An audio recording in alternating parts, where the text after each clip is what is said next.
When we picture ancient Mesopotamia, we usually imagine a civilization of untouchable kings, angry gods, and towering ziggurats that reached into the sky. It's a distant, serious era. Modern museums work hard to preserve this illusion. They display artifacts in quiet, climate-controlled glass cases, lit with dramatic spotlights to maintain a sense of historical awe. Resting in one of those quiet cases at the British Museum is a piece of clay known as UET-V81.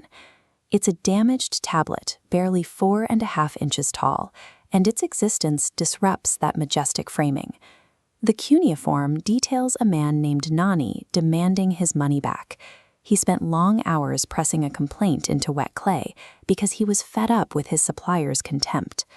It's a shockingly mundane grievance found in a world we expect to be romanticized. Officially, Guinness World Records recognizes this artifact as the oldest written customer complaint in human history. It was inscribed around 1750 BC, but it found its modern audience in 2015 when the translation reached platforms like Reddit and Tumblr. The viral appeal comes from the friction of the medium. There is a jarring contrast in seeing the labor-intensive process of cuneiform used for the familiar behavior of leaving a one-star review. To understand why this grievance still resonates thousands of years later, we have to reconstruct exactly what went wrong in that Bronze Age business deal. The dispute takes place in the Sumerian city of near the Persian Gulf, nearly 4 millennia ago. Our seller is Ea-nāṣir. He was part of a group known as Alik Tilman, or Dilmun traders, merchants who traveled down the Gulf to source bulk copper ingots for the Mesopotamian market. A customer named Ea-nāṣir agreed to buy a shipment of this copper. Following the standard practice of the time, Ea-nāṣir paid up front and sent his servant with the money to collect the inventory. When the servant arrived, Ea-nāṣir tried to offload low-grade, pitted copper. The servant rejected the delivery, and in response, Ea-nāṣir treated him with contempt, telling him he could take the copper or leave it. Ea-nāṣir refused the bad inventory, but Ea-nāṣir still held his money. Because they were in different cities, Ea-nāṣir had no immediate way to force a refund.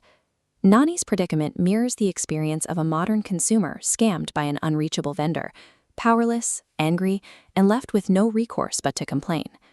Ea-nāṣir retaliated by dictating a meticulously structured letter. A scribe pressed his fury into wet clay, creating a permanent record of the merchant's poor service. That letter sat buried until the 1920s, when British archaeologist Sir Leonard Woolley led a joint expedition to excavate the ruins of Within those ruins, Woolley's team uncovered the stone foundations of what they identified as Ea-nāṣir's personal dwelling. Inside, Woolley's team found more than just Ea-nāṣir's letter. They discovered a stash of multiple complaint tablets from other customers, including a man named Arbiturum, who was also tired of receiving bad copper.